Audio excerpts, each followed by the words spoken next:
This week on Tightwires, we're returning to 8th Street Market to talk to Monica and Rachel at Two Friends Bookstore.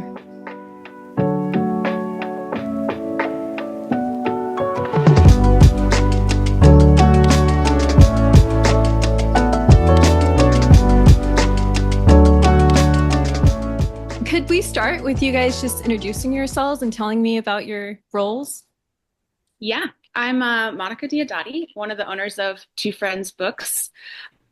I would say our roles are like ever shifting, but I guess right now I do kind of like more of the behind the scenes, like payroll, accounting, bill pay, things like that. But we both share shifts behind the counter. Yeah.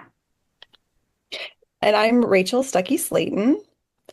Yes, I definitely consider myself like a bookseller and a sales girl. So a lot of the work that I do is collaborating with community partners, scheduling events, running book clubs, all of that stuff. Rachel's also our social media genius. So how did Two Friends come to be? What is like your or like what was the inspiration behind its creation? Yeah. Let's see. I actually met Rachel's husband first because he's really involved in like or I mean, it still is, but was really involved in the active transportation, like cycling scene in Bentonville. And when I first moved here, I was like kind of interested in doing things like that. And then that same night, we ran into each other at Peddler's Pub, and Rachel like invited me to her book club. So we immediately like connected around books. We had both moved to the area around the same time, and there wasn't a bookstore in Bentonville. And I think for both of us, but definitely for me, my bookstore in Dallas was like my everyday, like, this gets overused, but I guess like my third space. Like I probably was there every day, having coffee, working from there, things like that. And so I really like missed that when I moved here. And yeah, we just kind of like, we didn't think about it too hard. We just were like, let's throw together a pop up. It was like low risk. And so we started just doing like a weekend at Onyx and did more pop ups from there. And so it was very like slow build, kind of like incremental movement towards like having a brick and mortar. Yes, agree.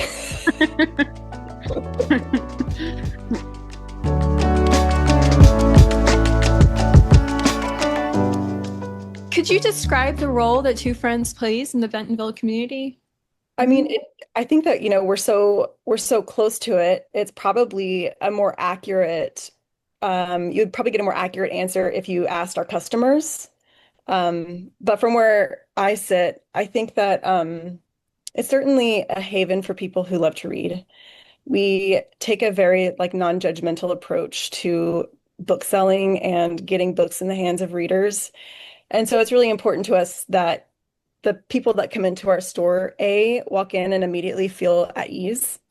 And like this is a safe place for them. And then our next goal is to put their next favorite book in their hands. So it's also, a real, I think, powerful engine for connection.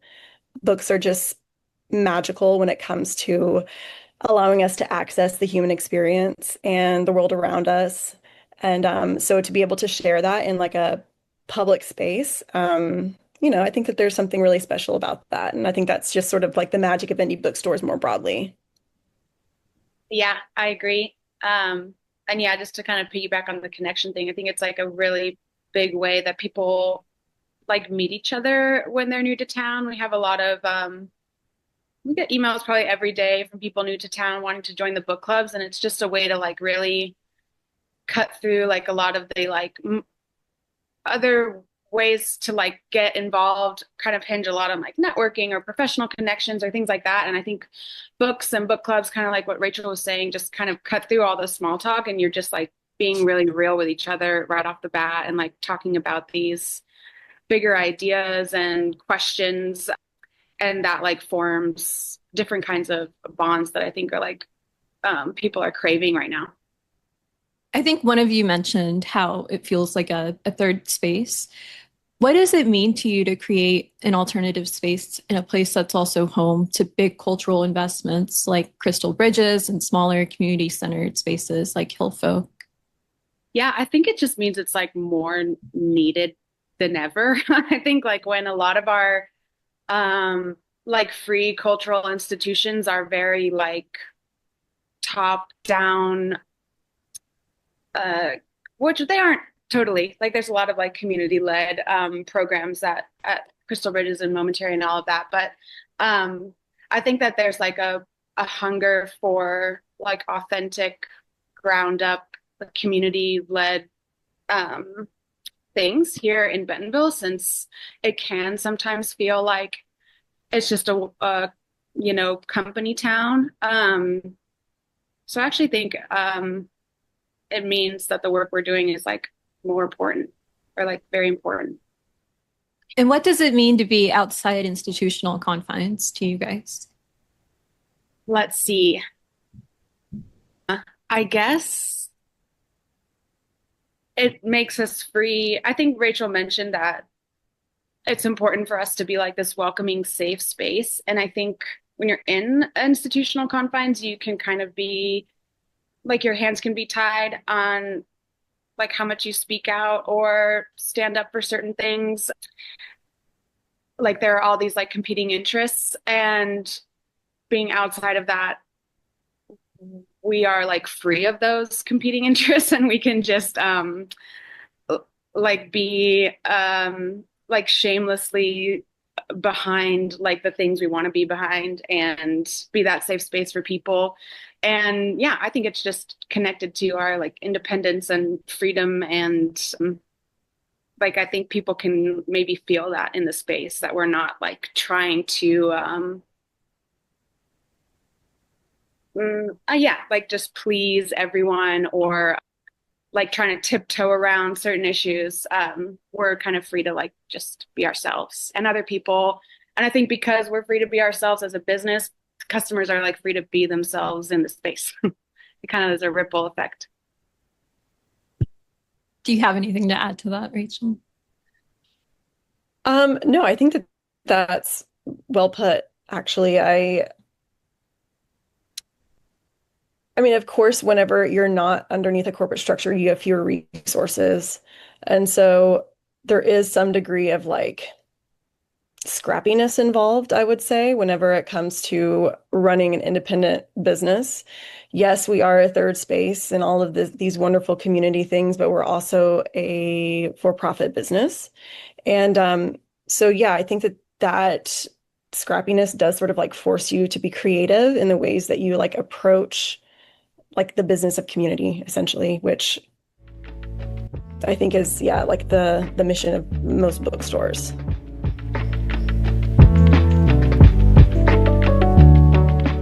So the name Two Friends suggests a collaboration at its core. How has your partnership evolved since starting the bookstore? Hmm.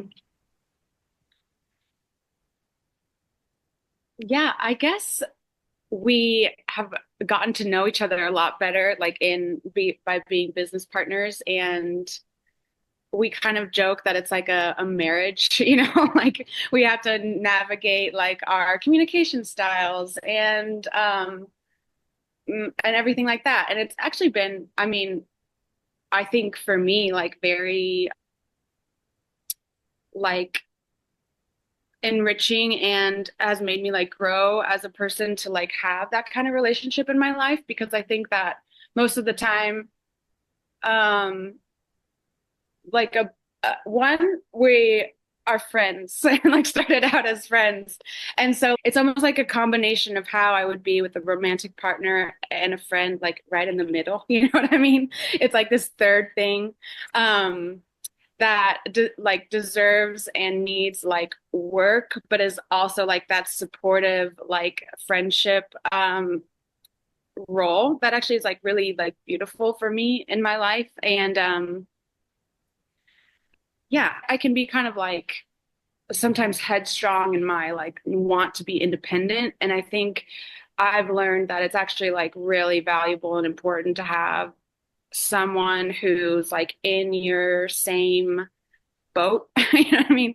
And you who like knows exactly like what you're going through and like what's going on. And like if I didn't have that person with me at the shop, it would be like one, I don't think it would exist still. And two, like it would just be so much harder. Like we have each other to like vent to. We know exactly where we're coming from if we like have certain issues with certain things or need to troubleshoot, and just like being in each other's corner is like really valuable to me. Yeah, I would say it's not totally unlike a co-parenting relationship, to be Yeah. honest. Yeah. Like like shared responsibility. There's also like the shared satisfaction of seeing this thing come to life and sort of like thrive in the world and like in some ways independent of you, which I think is not unlike parenting.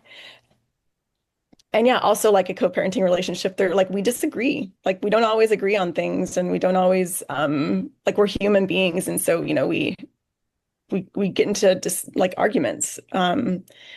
And I think it's just really valuable to have somebody that you trust enough to like allow yourself to work through it and be in that uncomfortable space. Because I think what's on the other side of it is not only like valuable on a personal level, but I think that like we're able to create something more valuable for the business once we get to the other side of that. I think that there's this sort of idealized notion about like partnership, collaboration, that it's like always, well, maybe not, but in my mind, often, I'm like, oh wow, like collaboration is so great. And yes, it is. And it also like needs the same amount of care and attention and work that like, yeah, those more intimate relationships or like family relationships require. And I think that it's worth it. Since you bring it up, since you bring up the arguments and like the conflict and tension, could you talk a bit about that and maybe about what it taught you about working together? I mean, for me, it's whenever there is tension, I think that it highlights really like areas of growth for me personally. Like, I think that what you're asking is you want like more specific examples. Is that it? Sure. Okay. I mean, for me specifically, I what often comes up is like I think that I say things out loud that I don't actually say out loud. And I think that I've worked through a problem that I haven't actually like externalized. And I find that like that actually takes a lot of practice. And so like this collaboration is a practice in me sort of like becoming a better communicator. Like that's ultimately what I think for me is like my biggest challenge. And like when often conflict does come up, it's usually because there's some sort of like breakdown in communication. Yeah, I would agree. Like I sometimes think that I made something clear, or like I'll like have a big like thing in my head going that I like think I've like said out loud, or maybe not think I've said out loud, but I think that my hints are like enough. Which is the same thing that happens to me in romantic relationships. But and then because the other person didn't like get my like hints, I build resentment, and then I'm like, wait, we actually never had a conversation about this, and I actually never said what I expected or what I needed, or like, and so yeah, it's a lot of like personal growth for me too that actually has like been great for me in all my relationships to like just be like, oh wait, did you actually like communicate that clearly and like kindly and like with care where the other person could understand before you like decided that they didn't care. And so, yes, I would echo the same thing. It's usually around communication and how to like, yeah, make sure that everybody gets the chance they deserve to like make it work the way that you know, it deserves to work. Kind of like the what Rachel said, like just like our business needs a lot of care and attention, the relationship that holds the business together needs a lot of care and attention, and just figuring out like the right ways to like cultivate that. Yeah, I'm curious, have you ever been in like a creative collaboration, Hiba? Um, in a lot of ways, I think so. Because I went through the MFA program here, and then I had like um, what's it called? Like a critique partner who edits my work. My husband reads my work and edits it. I have done like collaborative interviews. I've done a lot of like collaborative projects. Um, Mhm. Nothing as big as Two Friends probably, but it's just stuff that's like spread out over time, I would say. But I really value community work. I won a community activist grant from the Mid-America Arts Alliance. And that's like part of how the idea to like interview all these collaborative practices in the community came about. Does that answer your question? Yeah, I guess I'm curious to hear what your perspective is too about conflict in those kinds of relationships. Does what we're saying resonate with you too, or have you had a different experience? No, absolutely. And actually, I was just thinking as you guys were talking about communication being a problem, my therapist mentioned how like communication tends to be the biggest problem in every relationship. So Yeah, it really resonates. do that. Yeah, and I think that there's a layer of like, especially if you're collaborating creatively, maybe like competing like visions, which I would say Rachel and I are pretty lucky that we're like, I would say pretty aligned Mhm. on vision, but Yeah, I think we have just enough like outside of the Venn diagram to make it interesting, you know? yeah. Yeah. So were you guys inspired at all by Friends? Like the show Friends?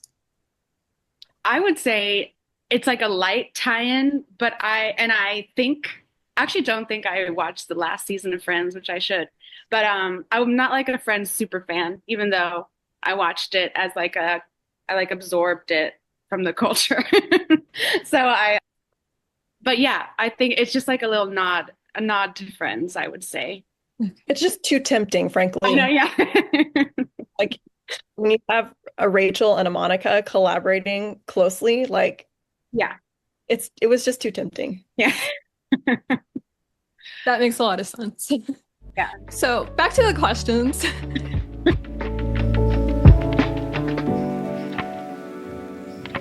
How do you engage others, like artists, writers, community members, in collaborative ways through the space?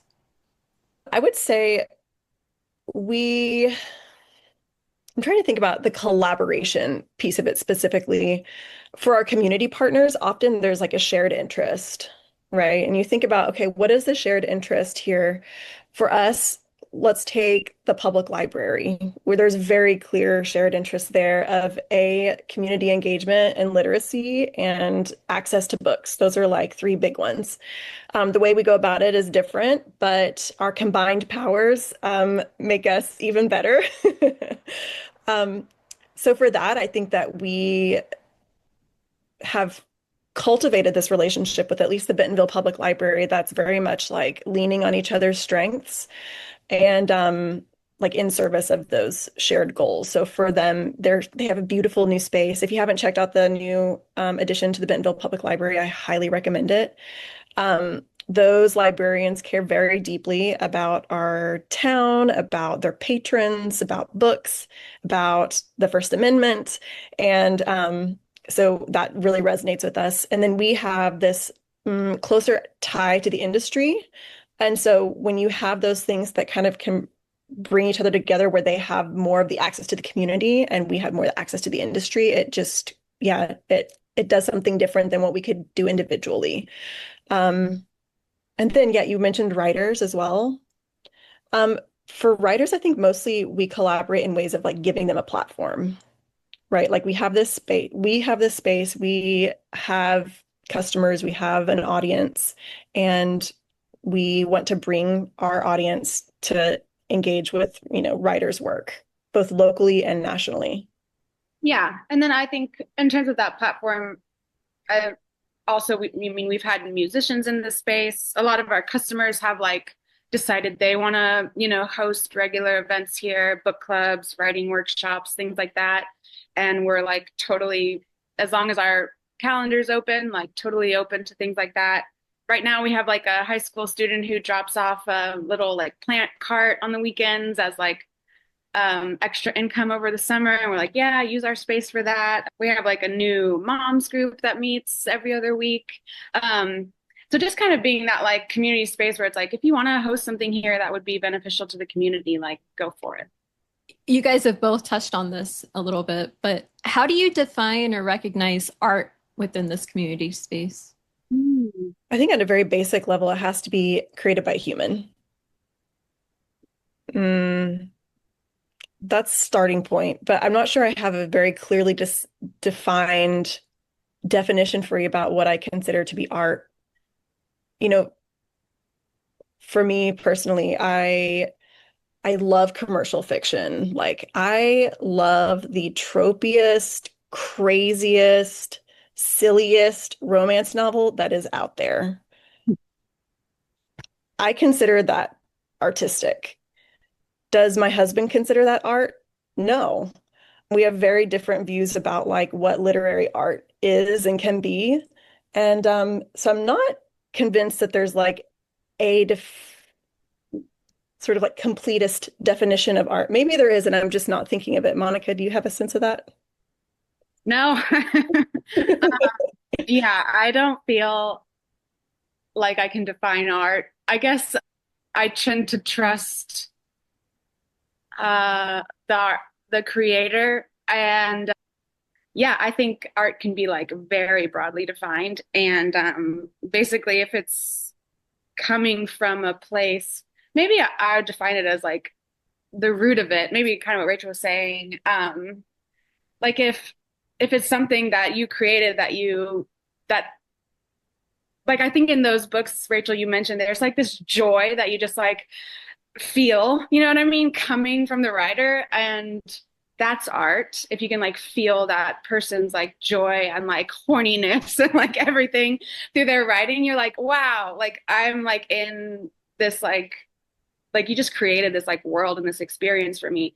And that's art. But like so is, you know, something that would win like the Pulitzer or something, because there's all this like structure and artifice and like craft around it. And that's like a different definition of art. And I don't know. I think like, yeah, I think that there's many ways that art like weaves itself into the literary space, but I also think it's art like how, you know, our book club members like stumble on really interesting conversations like through the connections they make from their like lived experience and the book we're reading, and like the conversation we just had across the bar is like a piece of art because of like those layers of connection that are happening. And yeah, I think a lot of I would say more things are art than not art in my head. Hmm. Yeah. There's this really great article in the New York Times, where Curtis Sittenfeld basically like competes with an AI, like a generative AI, to like write a short story. And she has this phrase that I think is like so perfect, where it's something to the effect of like, basically it's art if you can sense the like sweaty humanity beneath the writing. And I just love that. And yeah, I agree. I think that that can apply to a lot of things. Like watching Blake talk to a customer and make these insane connections between pop culture and whatever science fiction book that they're holding. I'm like, amazing. That's beautiful. Like there is this like sense of beauty, I think, that's tied to it. But yeah, I don't have that. I don't have my finger on it totally. Yeah. But it feels like a very human thing. Correct. Yeah, it's that human thing. Yeah. That's great. I'm also a big critic of AI. And I recently read something that was really encouraging, that it's kind of like I think they said steel back in like the industrial age or something. I don't know. I'm probably misremembering. But basically what they said is eventually it'll get to a point where AI can't produce anything of value because it's just like regurgitating stuff from after like 2022. But the stuff it's regurgitating is AI created. So there's hope. Yeah. Yeah, it's interesting.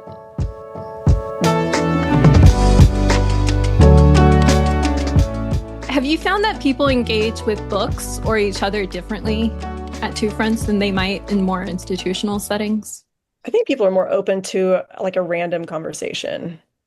Like I've noticed when I'm behind the counter, if I'm talking to a customer like at the point of sale, then I have another customer sitting at the bar, three chairs down, and they're by themselves, they're probably listening in.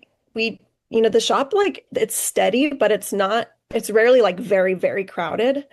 And which is maybe another thing about like us versus like a more institutional space. But often, Monica, I'm curious if this happens to you. Often, like the person sitting two chairs down will sort of like interject in the conversation that I'm having with the other customer, and then they'll start talking to each other, which feels very much almost like a neighborhood bar.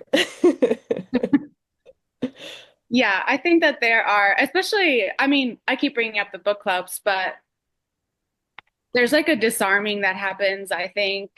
Um, Books are like super interior, like you're like excavating. It doesn't have to be serious all the time, but like basically when you're reading a book, it almost feels like you're like having this conversation like with yourself, like in your mind or something. And that's super like intimate. And when you're in a space where you know that like other people have had that same experience, especially around the same book, like for our book clubs, it kind of just like knocks down all these barriers like right off the bat. And I don't know if it's because it's Two Friends or because we're just a bookstore, but I think that that gives like this openness to people like right when they walk in the door. There's just this like air of like curiosity and like depth and I don't know, yeah, like a just an openness. So I would say yes, it's very different from like an institutional space. Even though I'd be curious, like for an example of an institutional space that we're comparing ourselves against. Like an art gallery can be provoking in the same way, but yeah. I would say anything that's like academic would be considered institutional. Okay.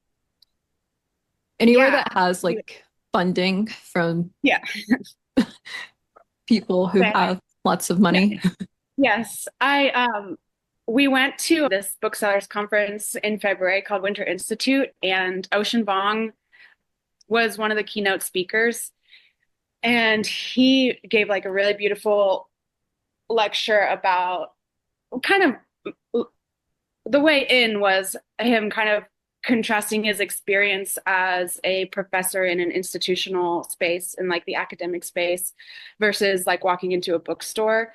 And a big difference being like in academia, it's like, here's what you read because this is great. And these are like vetted, like valuable, works of art, and we're going to read them in class.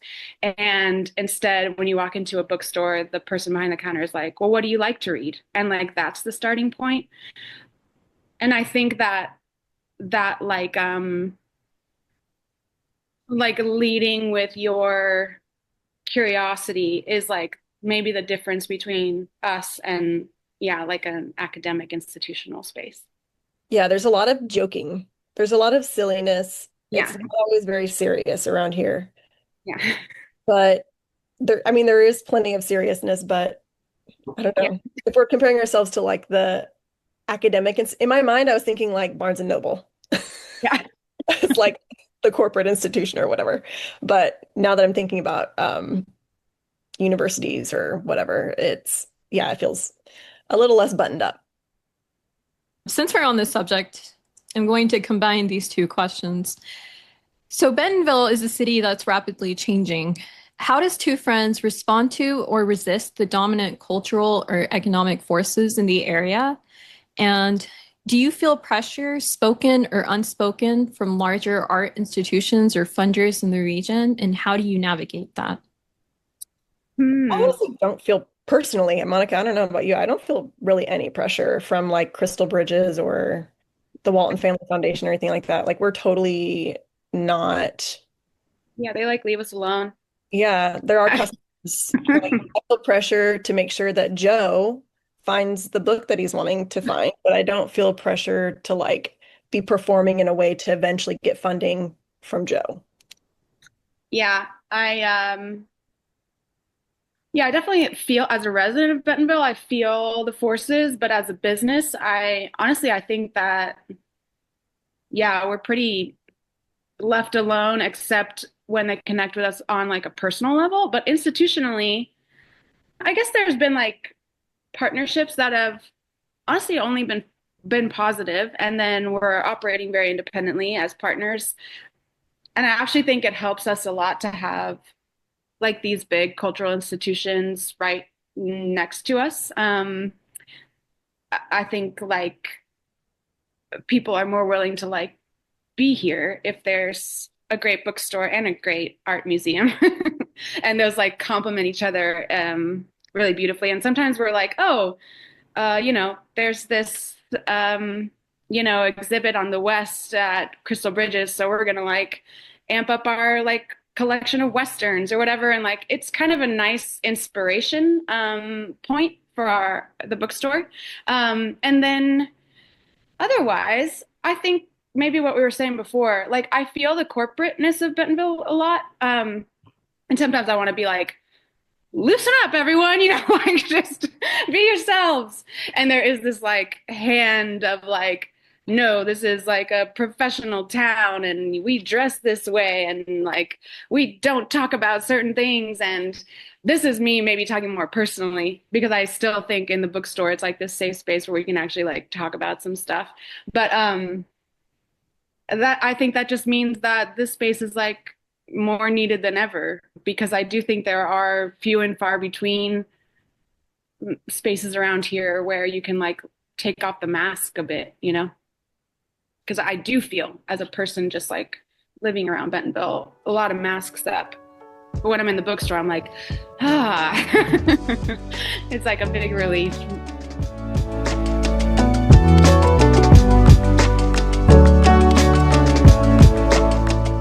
What practices or rituals sustain your creativity and collaborative spirit in running Two Friends? Well, for me, I always need to have one day in the week where there's plenty of days that I'm not behind the counter, but I need to have one day where I'm not doing anything Two Friends related. Like I'm not on my email really. Like I might check social media and make sure I'm not missing messages, but I'm not like on. And having a little bit of consistent distance, it makes the heart grow fonder. I think that sort of like it feels necessary to me. But I don't think that I have many like creative practices. I mean, for me, I think a lot of the creativity that I find in running the bookstore is just in the like almost constant nature of it. And like I'm just basically showing up mentally as like one of the owners of the bookstore pretty like 6 days a week. And kind of like when you're a writer and you sit down and you're writing and you're not always inspired, but just like sitting down and doing it sort of like pushes you. I think the same is true of like running a business, a creative business, being in a creative partnership, just like the showing up with a little distance occasionally. Yeah, and I don't know. I'm not a great like I don't have a consistent routine and I think that kind of like works for me a bit, but I do walk to the bookstore and walk home from the bookstore and I think that like 10-15 minute like walk on either end um really like is a bigger like I need it more than I like maybe think I do. Because when I don't, when I like have a car or I'm like darting around, I'm just like from thing to thing, and then I'm at the bookstore and I don't have that like buffer. I can feel the difference. So I would say my like little my nice commute that is past and again, here's a points to being right across from the momentary, but they have this like bunch of wildflowers that's like different every day, and like sometimes it's blooming in the morning and like not blooming in the afternoon, and just like walking past this like flower garden on my way home, and like this bubbling creek that's actually just like a drainage ditch but like really beautiful. um I really just I think that really just like resets me like at the beginning and then like going home, and that's really nice.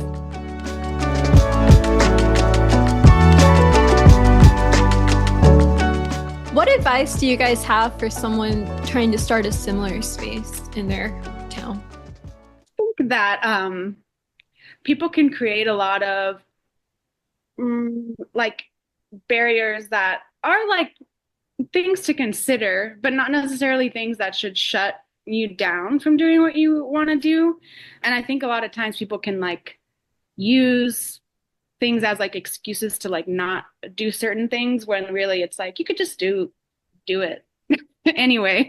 Like you could just be like, oh well, I won't um like tackle that right now, but I know I can like do it this way, or like maybe if I partner with this person, that issue would go away, and things like that, like creative ways to get around the barriers. And yeah, I think yeah, the advice I would give would be don't like doubt yourself, and just like think flexibly and creatively about like how something can work in your community.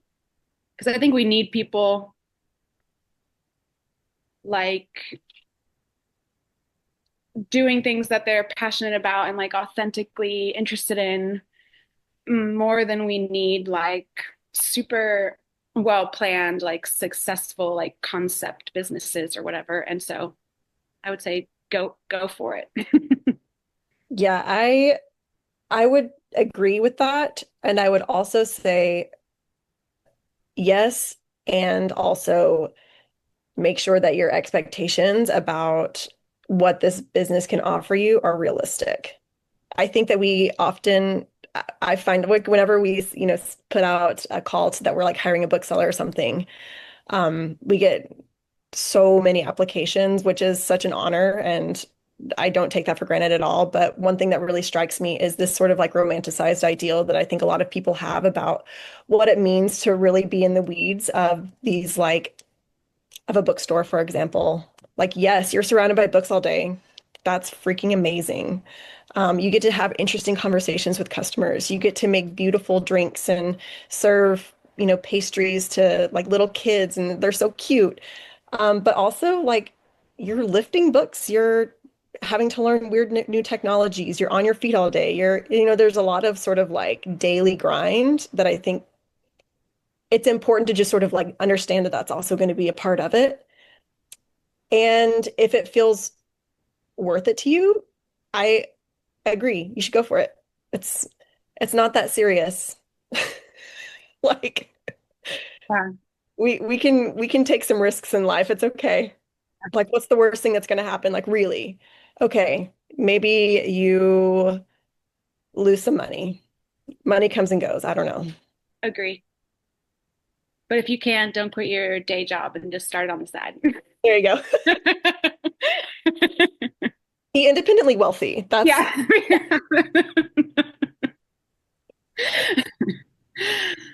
I wondered if you could speak a bit about Two Friends' future and how it might grow or shift in the future. We get this question a lot, and I think that I want to resist the idea that a business has to like get bigger or like expand or like have a bunch of like branches or things like that. Not that I'm opposed to that, but I don't think I have that as like a big goal of Two Friends. Mostly I just want it to be here, like in the community, and like continue to be able to like continue what we're already doing, and maybe like go deeper into what we're already doing instead of like going broader, um, and just having like longevity and becoming like this neighborhood institution, basically. Yeah, I totally agree with that, which I think is one reason why like this partnership is really can, successful is like we have that shared goal of like we want to actually go deep. We want for the store that we have in Bentonville to be very successful, not necessarily because we want to have a ton of locations, but we would love to provide a livable wage for the booksellers that live here and or that work for us and like do more investment here than out there necessarily.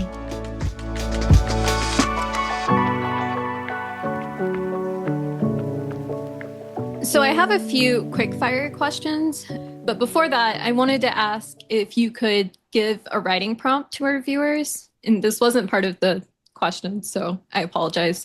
And it's okay if you can't come up with one on the spot, but just in case you can. A writing prompt.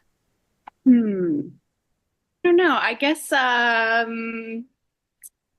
maybe like putting yourself in the headspace of a bookseller and like going through your entire day could be kind of fun. Or I don't know. I've never created writing prompts for people before. That's okay. Rachel, do you have one? My husband is a writer, and I'm reading his novel right now. Dang.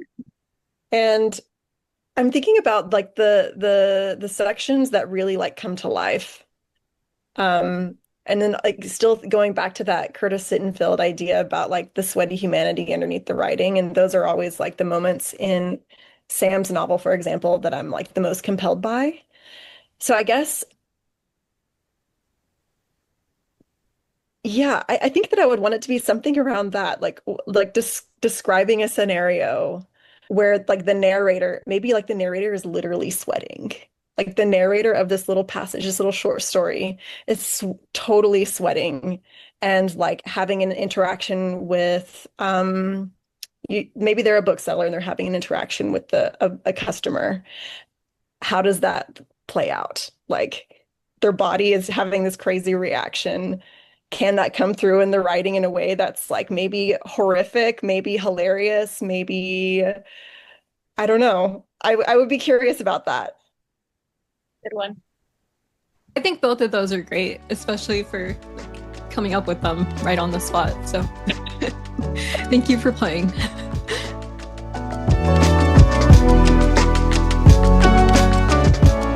What's a recent book on your shelves that sparked an unexpected conversation? I know this was in the prompts and I didn't prepare it. I would say, I mean, this conversation for me didn't happen at the shop, but I was recently traveling and I finished. Well, wait, I might change my story. Oh, yes. Okay. I I was I have been reading like some criticism, a little more criticism lately. And I have been reading Virginia Woolf's diaries, which mostly were edited down by her husband to like protect their friends. And I'm like, no, give me the juicy gossip about their friends. But he edited them down to like mostly just her criticism in her, but they're in her diary. So she's being like very honest. And she can be like brutal, like really brutal about like other people's art. And it's super interesting for me to read because I feel like a lot of contemporary criticism I read nowadays is like very careful. Like maybe some literary journals like really go there, but in terms of like a book review on the New York Times, it's kind of like a plot summary and then like maybe some little thoughts from the author, but nobody's like skewering a book. And I had a really interesting conversation. I was traveling and I was at another bookstore and just kind of about like the state of criticism and like what we feel like we're allowed to say about art and feeling like and where that come like couples with like entitlement and self-awareness. But then if we're questioning that of our own entitlement around art, does criticism suffer? And it was very interesting, like the basically like the state of art criticism and what's like palatable now and why. And is that progress? Is it not? And that was like super interesting conversation. That does sound interesting. Huh. Well, I had an interesting chat about tarot cards. Hard pivot. So I read this book right here. It's The Queen of Swords by Jasmina Barrera. And it's a biography of Elena Garro, who was Octavio Paz's first wife. And she herself was a writer. And Jasmina, we're on a first name basis. She very much like inserts herself into like the narration of this biography and is also a character. And anyway, I loved it, highly recommend it. But in terms of like interesting conversations, so the day before I picked up this book, I actually had a tarot reading done by one of the booksellers down at Pearls in Fayetteville. And it was very compelling, and it's something that has sort of stuck with me, and I've kind of cogitated over for the past, I don't know, 4 months. And then the next day at this booksellers conference, I get this pick up this galley. I was very excited to meet this author because I loved her, another one of her books that's sort of like her memoir of becoming a mother. And so when I saw it had a tarot card on, I was like, oh, whoa, that's crazy. Like I just had this thing, like synchronicity, what? And I told the author, and she was like, wow, that's amazing. You know what? I brought something with me, and I knew I wanted to give it to somebody, but I wasn't sure who. And I think that I want to give it to you. And it's this book, which is her debut novel called Cross Stitch.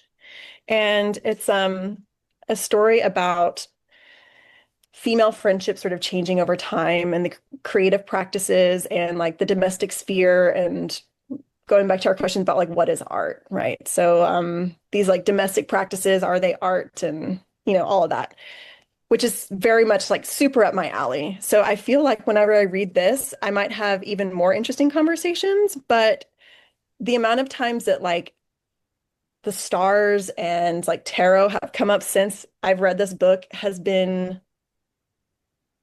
I don't think it's just confirmation bias. I think it has been objectively more than normal. So I'm going to go with that. I absolutely believe that. I'm constantly running into like moments like that, and it's so magical.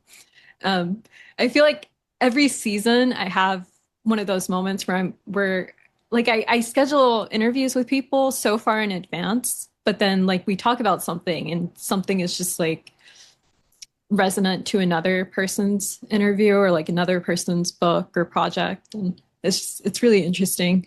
Like a recent example, Tram Colwind at Hillfolk did an arts project that was called What We Carry, and it was just about like immigration and like the things people carry as they move. And I was interviewing the poet Eduardo Martinez Leyva, and he mentioned just that phrase, what we carry, in the interview. And I thought that was really cool. But yeah. Yeah, like seeing those little times is nice. Yeah. Yeah, synchronicities. Yeah. They feel meaningful, and I don't always understand it, but yeah, maybe that's just also part of it. It's just that feeling is worth it, Yeah. I probably am going to have to hop off because there's some customers outside and I'm 1 minute till opening time. Yeah, no, thank you guys so much. This was amazing and I can't wait to share it. And it was so great to meet you both. Yes, likewise. Thanks for inviting us.